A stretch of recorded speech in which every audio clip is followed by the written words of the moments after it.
gusa Yesu, ni wowe gusa, ni wowe gusa Yesu, ni wowe gusa, ni wowe gusa Yesu, ni wowe gusa, ni wowe gusa Yesu, ni wowe gusa. Kristo Yesu akuzwe bavandimwe. None ni icyumweru cya 24 gisanzwe umwaka B. Amasomo tuzirikana uyu munsi aradushishikariza kumenya uwo dukurikiye uwo ari we. Niyo mpamvu Yesu ari kubaza buri wese iki kibazo: mwebwe se muvuga ko ndinde? Turaza kubyumva mu Ivanjiri. Isomo rya mbere ni ryo mu gitabo cy'umuhanuzi Izayi, umutwe wa 50, murongo wa 5 kugeza ku wa 9a. Nyagasani uhoraho yanzibuye amatwi, nanjye sinabyangira ndetse sinatezuka. Nategeye umugongo abankubitaga, imisaya yanjye nyitegesa abamfuraga ubwanwa. Uruhanga rwanjye sinaruhisha abantukaga bancira mu maso. Muri iri somo umuhanuzi Izayi ari kuduhishurira ibyari kuzaba ku mucunguzi wacu Yesu Kristo. Muri aya magambo yose nta na rimwe ritujurijwe kuri Yesu Kristo. Gutukwa, Yesu yaratutswe. Gucibwa mu maso, Yesu Kristo yaciriwe mu maso. Ariko kandi ntibyamubuza kuba umwami w'isi n'ijuru. Gupfurwa ubwanwa ku musaraba, nta kibi na kimwe batamukoreye.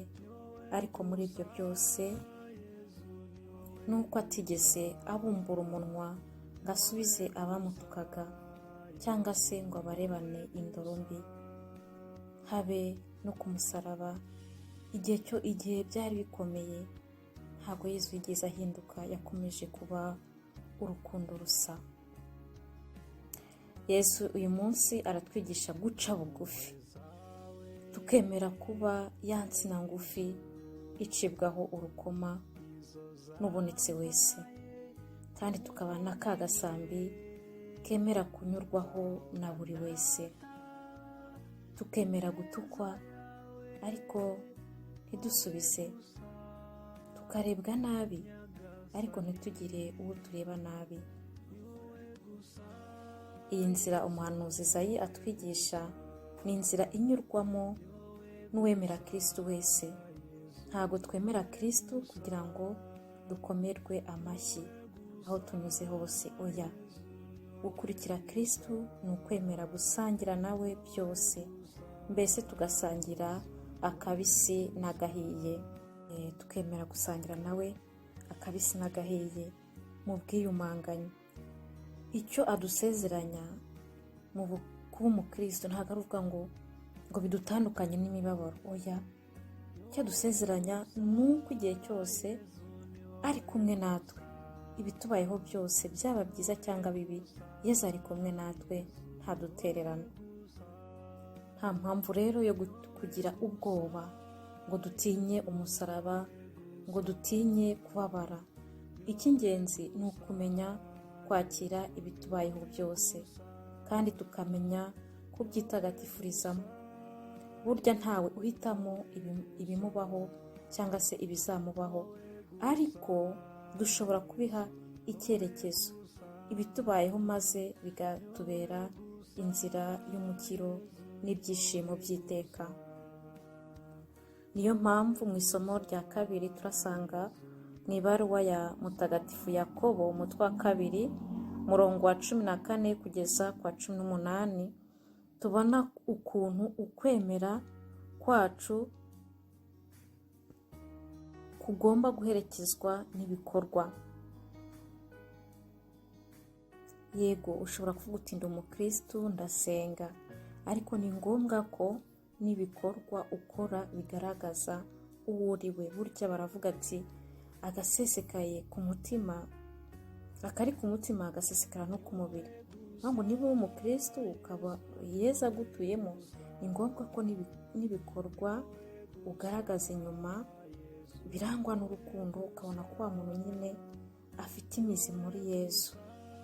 Ubwo rero niyo mpamvu tutavuga ngo turasenga twemera Kristo ariko ibikorwa byacu ugasanga nta kigenda. Ubwo rero Yesu abidufashemo, uko tugenda tumukurikiye turusheho kumumenya, turusheho gushinga imizi muri we, ku buryo n'utubona cyangwa se n'uburyo dukora n'indoro n'imivugire n'imikorere usanga ya mvugo ya Yesu Kristo kuko iturimo.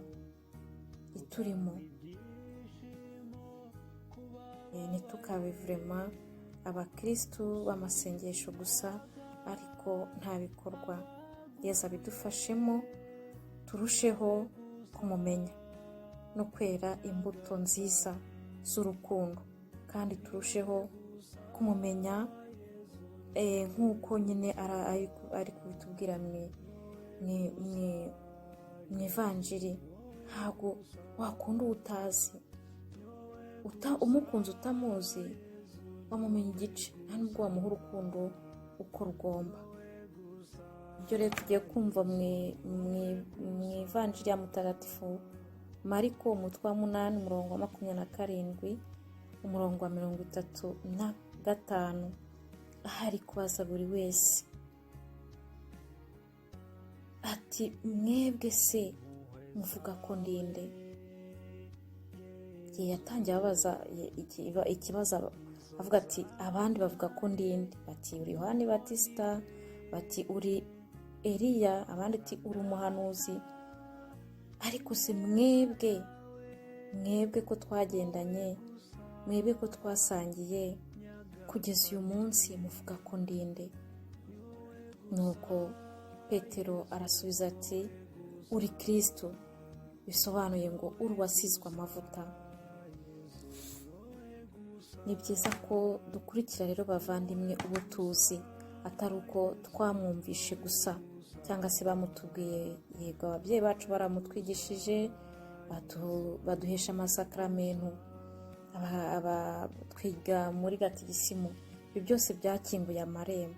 Ariko none ni ngombwa ko n'urugendo rwacu dukora buri munsi, buri wese agasoma amateka y'ubuzima bwe, agasoma ibimenyetso by'ibihe, akabasha gukuramo, akabasha kureba, akavuga ati Yesu uyu munsi mbange nte nawe, ninde mu buzima bwanjye, namuha irihe zina nkurikije uko nahuye nawe, nkurikije uko mbayeho uyu munsi, ese niki cyahindutse mu buzima bwanjye kuva mpuye nawe? Ubwo rero ndumva uyu munsi buri muntu wese yagombye gusubiza amaso inyuma, akareba ubuzima bwe, akavuga ati Yesu nguhaye iri zina, atari uko bakumbwiye cyangwa ubwirwa n'abandi. Oya, nkurikije ibyo nabayemo, nkurikije uko nkubona no mu buzima bwanjye, no kunyereka mu buzima bwa buri munsi, nguhaye iri zina. Ubwo rero bisaba kugira ngo n'urugendo, buri muntu wese agomba gukora urugendo ku giti cye kugira ngo abashe kurema kwakira urwo rukundo Yesu amukunda, abe yanarubwira abandi. Nk'uko Petero aterura akavuga ati uri Kristo, kubera ko yari yuzuye Roho Mutagatifu muri ako kanya.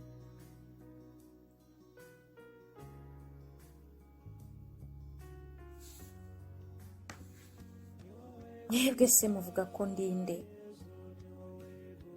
Yaramara igihe kinini n'abigishwa be, agiye kubasiga nk'uko twabyumvishe mu gitabo cy'umuhanuzi Izayi, agiye kubavamo, agiye kubasigira ubutumwa, bagiye kufata mu biganza. Ni ngombwa ko bamenya uwo Kristo bakurikiye ari we, kugira ngo bazamubwire n'abandi. Niyo mpamvu ari kubaza ati mwebwe se muvuga ko ndinde?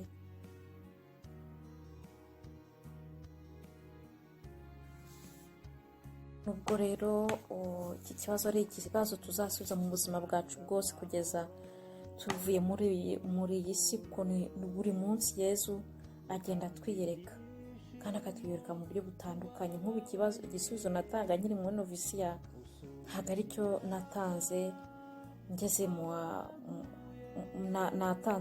natanga uyu munsi. Ngo igisubizo kigomba kugenda gitandukana, kubera ko nuvuga ngo hariho kugenda anyishyura ukundi, kugenda nkura mu kwemera. Ubwo rero vraiment dusubize amaso inyuma uyu munsi, tuyamuhange, turebe buryo ki turi kubana nawe. Dusanga tutari mu nzira, tumugarukire, kandi noneho tumutuze mu buzima bwacu, imizi y'urukundo idusenderemo. Kubera ko hari igihe tuvuga ngo turakomeye, ariko tugomba no kwitonda kugira ngo tutagwa. Wambwira ute ukuntu Petero yuzuye Roho Mutagatifu akavuga ati uri Kristo, ariko mu kanya gato cyane roho mbi ikaba iramwuzuye, agashaka gutinyisha Yesu, akamwihererana. Atugiye iyo nzira ugiye kujyamo n'iyiki? Gutinyisha umubiri natwe byatubaho, tugatinyisha umubiri, tugatinya kubabara, tugatinya ko ibibazo bitubaho, tugashaka ibyiza gusa, tugashaka kwigendera mu byishimo. Ariko n'ibibazo byaza ugasanga ukwemera kwacu kuragiye, tugiye gushakira ahandi. Iba indwara yaza tukajya mu bapfumu, indwara yaje tukajya gushakisha ahandi mu manjwe. Niyo mpamvu rero vraiment twirinde kwirwanirira. Ibi ngibi babyita kwirwanirira. Petero ashaka kwirwanirira, ariko ufite Yesu ntabwo yifuza ko yarwanirwa n'undi. Yesu we arahari, araturwanirira, ari kumwe natwe ibihe byose. Ingingo ya nyuma iragira iti, niba hari ushaka kunkurikira ntiyibagirwe ubwe, aheke umusaraba we maze ankurikire. Kuko uzashaka gukiza ubugingo bwe azabubura, naho uzahara ubugingo bwe kubera njyewe n'inkuru nziza azabukiza. Ubwo rero mwumva ko umusaraba ari ngombwa mu buzima bwa buri munsi, mu buzima bwacu. Kuko Bikira Mariya yavuze ati, umwana wa Mariya ntatana n'imibabaro. Navuga ati n'umwana wa Kristo ntatana n'imibabaro. Gusa iyo mibabaro, ibitubaho byose ni ibidufasha gukura mu kwemera. Icy'ingenzi ni ukubiha icyerekezo. Kuri bavandimwe, dusabirane bamwe ku bandi kugira ngo ukwemera kwacu gushinge imizi muri Kristo Yesu wadupfiriye akazuka. Mukomeze kugira icyumweru cyiza. Ni wowe gusa Yesu, ni wowe gusa, ni wowe gusa.